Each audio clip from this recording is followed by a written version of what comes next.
Երևի Աստծո հետ եմ խոսել, ասել եմ ինձ ավակ սերնդից մարդիկ ուղարկի։ Իմաստուն եք, Ստեփան։ Հա, ու այդպես եկել են իրանք։ Սովորաբար բարի խմբերում երիտասարդներ են հավաքվում, բայց մենքի սիրողական խմբերում, որտեղ ես եմ դասավանդում, 20-ից 30 տարիքային շրջանում գտնվող մարդիկ շատ քիչ են, 30-ից բարձր, 40-ից բարձր, 50, 60 ավել տարիքով, եւ շատ հաճելի է, եւ շատ ջեր միջավայր է ստեղծվում։ Ստեփան, պարող մարդիկ են եկել ձեզ մոտ, մարդիկ, որ նախկինում պարել են, մասնագետ են եղել, չեն ուզել կորցնել հմտությունը, թե եղել են մարդիկ ուղղակի ինչ մոտիվացիայով են գալիս 55-ից հետո, 60-ից հետո, մարդիկ ինչն է իրենց դրդում գալ պարի։ Տեսեք, իրենք տարբեր են լինում դեպքերը, երբեմն լինում է, որ իրենք ինչ-որ միտեղ պարել են եւ ուզում են նորից պարել, այսինքն սերն է զուտ պարի նկատմամբ, լինում է, որ առաջի անգամ են ուզում են փորձեն։ Պարը տարեցների համար հատկապես եւ ոչ միայն տարեցների մի քանի գործոն կարելի է առանձնացնել։ Առաջինը դա կենսաբանական, այսինքն մարդկանց մոտ սկսում է հատկապես նստակյաց աշխատող մարդկանց մոտ ստեղծվում է մի վիճակ, երբ որ օրգանիզմին պետք է ակտիվություն եւ նյութափոխանակության կարգավորում, արյան շրջանառության կարգավորում, մկանների մարզում, ամրացում, սա շատ կարեւոր է, որ մենք մեր կենցաղում չկորցնենք եւ ազգային պարը օգնում է դրան։ Այսինքն չափավոր ծանրաբեռնվածություն, հատկապես ավելի հասակավոր մարդկանց համար ինքը շատ օգտակար է։ Երկրորդ սոցիալական բաղադրիչն է, այսինքն մարդիկ ներգրավվում են մի նոր խմբի մեջ, մի նոր միջավայրում եւ դա ինքնաիրացման մի նոր փուլ է իրենց համար հասարակության մեջ եւ իրենք այնտեղ իրենց շատ լավ են զգում։ Դուք պետք է տեսնեք ոնց են իրենք պարում, ընկերանում են իրար հետ, մեզ հետ խմբով ոնց են գնում խաշ ուտելու, գնում են արշավի, սոցիալական կապերի մասին եք ասում։ Հա, ինքը շատ լավ միջավայր է, որ մարդը աշխատանքից հետո կարողանա բեռնաթափվել։ Երբ որ լավ միջավայր է ստեղծվում, մարդիկ շաբաթը 2 օր, սովորաբար 2 օր են կանում փորձերը, ունենում են մի միջավայր, որտեղ կարող են լիցքաթափվել, որտեղ կարող են լիցքավորվել։ Այսինքն բեռնաթափել այդ լավացությունը։ Բացասականը ես եմ եւ լիցքավորվել դրականում։ Հա, այո։ Եվ մարդիկ սպասումով են։ Այսինքն աշխատանքային շաբաթը երբ որ սկսվում է, մարդիկ սպասում են, որ վայ 3 շաբթի, 5 շաբթի բարի ենք, վայ 4 շաբթի ուրբաթ բարի ենք, այսինքն 2 շաբթին հենց մտնում ես, 2 օրից 4 շաբթի է գալու լավ է։ Կգնամ բարի։ Սա է։ Մյուսը մեկ այլ գործոն կա նաև սերունդների միջև կապը։ Այսինքն մեր միջին սերունդը կարծեք թե կամուրջ է դառնում ավակ սերնդի եւ կրտսեր սերնդի միջև, որովհետեւ սերունդները պետք է իրար հետ ընդհանրություններ ունենան։ Մեր ժամանակներում սա անջրպետը մեծացել է, այո, որովհետև մարդիկ իրենց հետաքրքրություններով, տեխնոլոգիաներին տիրապետելով հայտնվում են տարբեր դաշտերում եւ նույն հոգեուզական միջավայրում շատ չեն լինում։ Եվ պետք է օրինակ, չգիտեմ, նույն ֆիլմերը նայել, նույն ֆիլմերից օրինակներ բերել։ Շատ կարևոր բանի մասին եք խոսում, շատ։ Պետք է մեծավ մասամբ նույն հոգեհուզական դաշտում լինել, որպեսզի իրար հետ հույզեր եւ կյանք ունենան կառուցած։ Հասկանալի լինեն իրար, վեճեր չլինեն, հեռացած չլինեն իրարից։ Բարը միավորում է։ Հիմա դրա համար ունենք օրինակ տատիկ, որ թորնիկը գալիս է մեր փոքրերի խումբ, ինքը գալիս է մեծերի խումբ։ Հրաշք։ Հա, ու այսպես իրենք տանը խոսելու բան ունեն։ Այսինքն երեխեքը, չգիտեմ, ինչ որ ցանցային շփումներ ունեն, ինչ որ նոր հետաքրքրություններ ունեն, ու այդ 10-12 տարեկան աղջկա հետ տատիկը հստակ ունի թեմա, որի մեջ խոսելուց երկուսն էլ ունենում են կայծեր։ Հա, ասենց բան են, էներգիա են ունենում էլ երկուսով այդ խոսակցության մեջ։ Եվ սա շատ կարևոր է եւս։ Մյուսը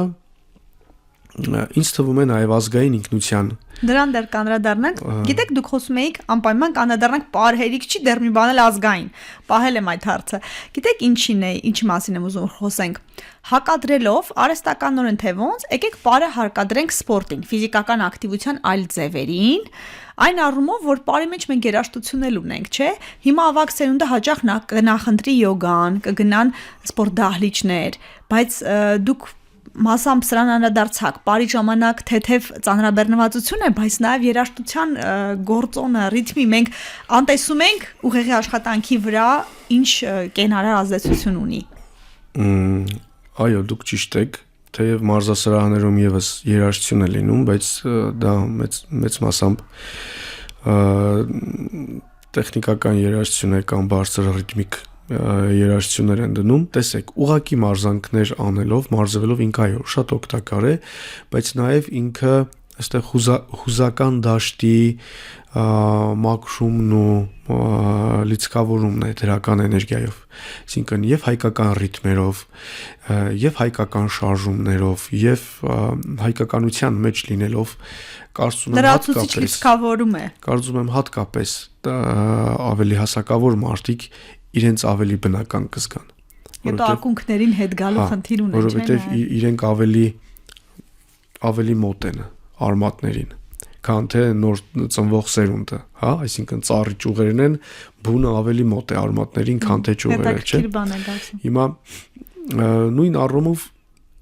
ես կարծում եմ իրենք իրենց ավելի լավ են զգում հենց այդ միջավայրում։ Եվ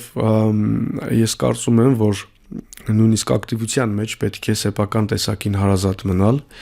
եւ կարողանալ հույզերը քո մշակույթի միջոցով արտահայտել, այսինքն քո ուրախությունը, քո տխրությունը, քո մարզվելու կամքը, քո ուժեղ դառնալու կամքը, քո չգիտեմ վիշտը եւ մեր մշակույթը այնքան հին է, որ գրեթե բոլոր հարցերի պատասխանները ունի հուզական առումով ինչպես կարգավորել եւ այնքան շատ պատասխաններ ունենք, որ կարող ենք այդ պատասխանները առաջարկել նաեւ այլ ժողովուրդների։ Մեզ լսում են մեր ունկնդիրները, մարզերում Երևանում ցանկություն են հայտնելու, ինչ դժվարություն կունենան, եթե գան ու որոշեն սկսել պարել, ասենք 75-ում։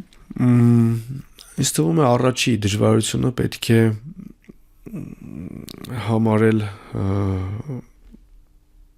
վճռականության բացակայությունը։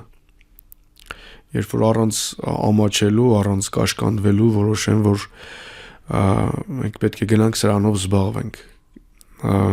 Գիտեք, մարդկանց մի տեսակ կա, երբ որ հասակավոր տարիքում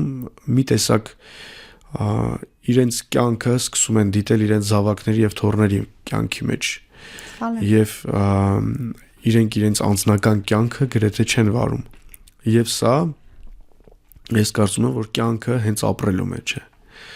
Այսինքն հենց եթե տրված է, պիտի որակապես ինչ է վերջ դու պետք է քո անձնական ինչ-որ դաշտ ունենաս, քո հետաքրքրություններն ունենաս, քո, չգիտեմ, թատրոն, կինո, երաժշտություն, քո պարը պետք է ունենաս,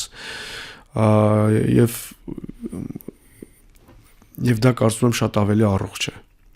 Հենց դու դադարեցիր ինքդ քեզ նայել, մի տեսակ ինչ-որ ապրելու չափանիշ գործոն սկսում է բացակայել քեզ մոտ։ Եվ պետք է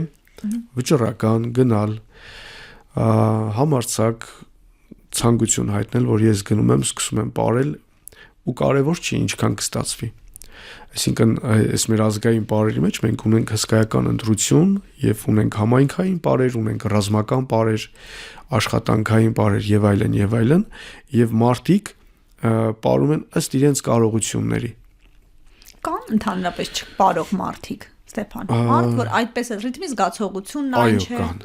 Լինում են մարդիկ, որ ռիթմի զգացողություն չունեն, բայց էսթետիկ պատկերացումներ ունեն եւ իրենց գեղագիտությունը եւս աչքը տեսնում է, որ սա լավ է, բայց չեն կարողանում բարել, ինչպես մարդիկ, որ չեն կարողանում երգեն։